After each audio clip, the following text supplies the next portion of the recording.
جناب شاہد خاقان عباسی اور ان کے وزیر خزانہ جناب مفتاح اسماعیل نے اپنے متعدد ہم نواؤں سمیت عوام پاکستان پارٹی کے قیام کا اعلان کر دیا ہے۔ یہ دونوں حضرات مسلم لیگ نون سے طویل عرصہ تک وابستہ رہے ہیں۔ شاہد تو اس وقت گرفتار بھی کیے گئے جب جنرل پرویز مشرف نے وزیر اعظم نواز شریف کا تختہ الٹا تھا۔ وہ PIA کے سربراہ تھے۔ اس حوالے سے انہیں شریک ملزم بنا لیا گیا تھا کہ وزیر اعظم ان کی معاونت کے بغیر طیارہ ہائی جیک نہیں کر سکتے تھے۔ فوجی حکومت کے تمام تر دباؤ کے باوجود اپنے قائد کے ساتھ کھڑے رہے اور ان کے خلاف کسی قسم کا عدالتی بیان دینے سے انکار کر دیا۔ نواز شریف کو اس جرم میں عمر قید کی سزا ہوئی تو حکومت نے اس کے خلاف اپیل کر دی۔ پرویز مشرف انہیں پھانسی کی سزا دلوانا چاہتے تھے، لیکن کچھ ہی عرصہ بعد انہیں ہتھیار ڈالنا پڑے۔ عوامی دباؤ سے مجبور ہو کر انہوں نے نواز شریف کو جلا وطن کرنے پر رضامندی ظاہر کر دی اور شریف خاندان جدہ جا مقیم ہوا۔ اس معاملے کی تفصیل میں جائے بغیر یہ عرض کرنا مقصود ہے کہ شاہد خاقان عباسی کو رہائی نصیب ہوئی تو وہ مسلم لیگ نون کے ساتھ جڑے رہے اور نواز شریف کے انتہائی با اعتماد اور با وفا ساتھیوں میں ان کا قد مزید اونچا ہوتا چلا گیا۔ شاہد پیشے کے لحاظ سے انجینئر ہیں اور امریکہ سے اعلیٰ تعلیم حاصل کر چکے ہیں۔ ان کے والد خاقان عباسی سے جنرل محمد ضیاء الحق کا گہرا یارانہ تھا۔ دونوں اردن میں اکٹھے رہے تھے۔ جنرل ضیاء الحق نے 1985 کے انتخابات غیر جماعتی بنیادوں پر منعقد کرانے کا اعلان کیا تو خاقان عباسی بھی غالباً ان کی تحریک پر میدان انتخاب میں کود پڑے۔ ان کا تعلق شمالی پنجاب کے جس حلقے سے تھا اس سے جنرل ضیاء کے وزیر اطلاعات اور اوپننگ بیٹسمین راجہ ظفر الحق بھی امیدوار تھے۔ خاقان کے ہاتھوں وہ شکست کھا گئے تو انتخابات کی کریڈیبلٹی میں اضافہ ہوا۔ جنرل صاحب کے ایک اور وزیر غلام دستگیر خان گجرانوالہ سے شکست کھا گئے۔ ان کی ناکامی نے بھی انتخابی عمل کی ساکھ میں اضافہ کیا۔ ان حضرات کی شکست جنرل ضیاء الحق کی فتح پر محمول کیا گیا کہ وہ شفاف انتخابات کا اہتمام کر گزرے تھے۔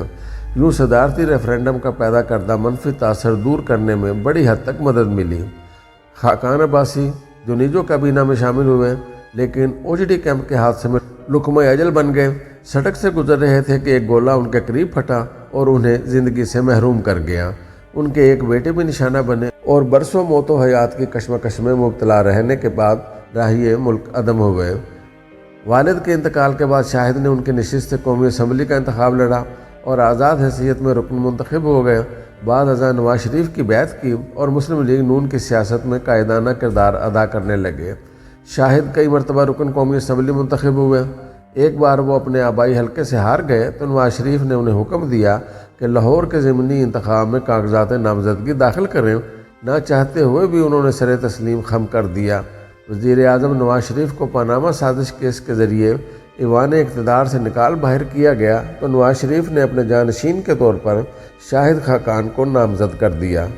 انہوں نے وزارت عظمیٰ کا منصب سنبھالا۔ اپنی سادگی، صاف گوئی اور منکسر المزاجی کی بدولت نام اور مقام دونوں بنائے۔ وہ اپنا ٹیلی فون اکثر خود اٹھاتے اور اپنی گاڑی خود ڈرائیو کرتے ہوئے وزیر اعظم سیکریٹریٹ پہنچ جاتے۔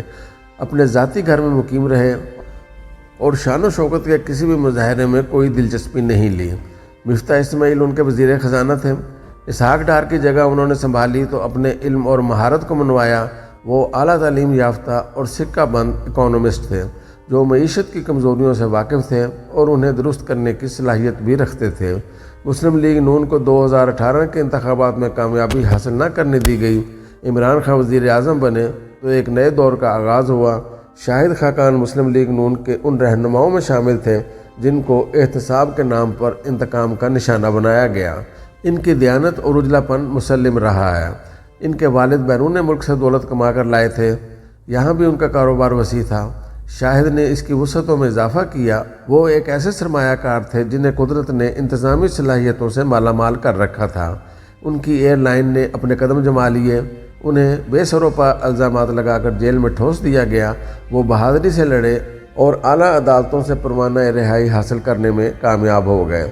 مفتاح اسماعیل بھی کراچی کے ایک بڑے صنعت کار ہیں۔ عمران خانی دور میں نیب نے ان کو بھی دبوچ لیا۔ انہوں نے بھی حوصلے اور استقامت کا مظاہرہ کر کے اپنے آپ کو بالا کیا۔ جیل ان کے حوصلے پست نہ کر سکی۔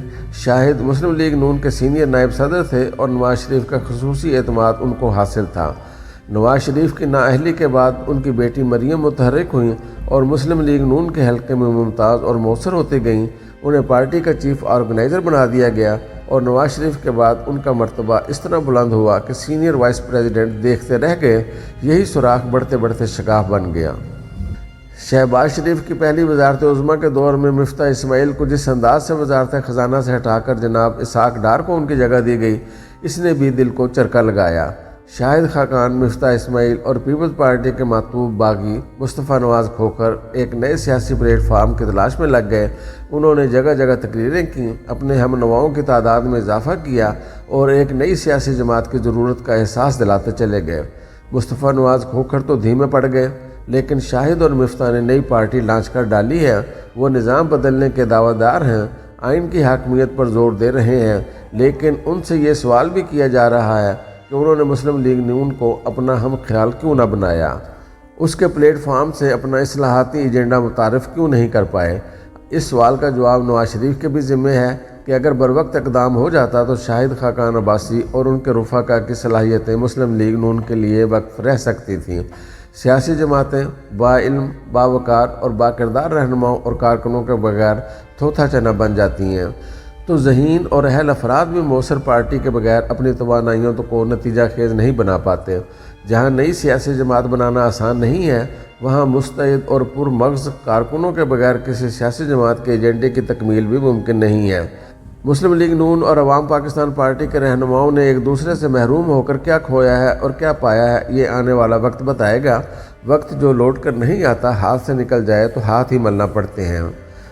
شاہد خاقان عباسی 27 دسمبر 1958 کو کراچی میں پیدا ہوئے۔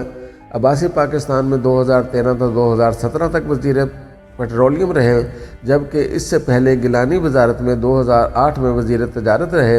1 اگست 2017 سے لے کر 31 مئی 2018 تک آپ پاکستان کے وزیر اعظم رہے۔ عباسی کا تعلق پاکستان مسلم لیگ سے ہے۔ عباسی 1988 میں اپنے والد کی وفات کے بعد سیاست میں داخل ہوئے اور پہلے ہی انتخابات میں رکن قومی اسمبلی پاکستان منتخب ہوئے۔ تب سے اب تک عباسی 6 بار رکن اسمبلی منتخب ہو چکے ہیں۔ 1997 تا 1999 نواز شریف کی وزارت میں PIA کے چیئرمین رہے۔ 2003 کے انتخابات میں شکست کے بعد عباسی نے ایئر بلو کی بنیاد رکھی۔ مفتاح اسماعیل پیدائش 23 جولائی 1965 ایک پاکستانی سیاستدان اور سیاسی ماہر معاشیات ہیں جو اس وقت 2022 سے پاکستان کے وزیر خزانہ کے طور پر خدمات انجام دے رہے ہیں۔ انہوں نے اپریل 2018 سے مئی 2018 تک سابقہ حکومت میں بھی خدمات انجام دیں۔ اس سے پہلے وہ مالیات، محصولات اور اقتصادی امور کے وفاقی مشیر، پاکستان بورڈ آف انویسٹمنٹ کے چیئرمین اور بین الاقوامی مالیاتی فنڈ کے ساتھ ماہر اقتصادیات کے طور پر خدمات انجام دے چکے ہیں۔ سابق وزیر اعظم شاہد خاقان عباسی، سابق وزیر خزانہ مفتاح اسماعیل اور دیگر رہنماؤں پر مشتمل نئی سیاسی جماعت لانچ کر دی گئی ہے، جس کا نام عوام پاکستان پارٹی رکھا گیا ہے۔ اس حوالے سے اسلام آباد میں تقریب منعقد ہوئی، جس میں شاہد خاقان عباسی، مفتاح اسماعیل، سابق گورنر KP سردار مہتاب عباسی، سابق وفاقی وزیر صحت ڈاکٹر ظفر مرزا، سابق صوبائی وزیر پنجاب زعیم قادری اور دیگر سیاسی رہنما شریک تھے۔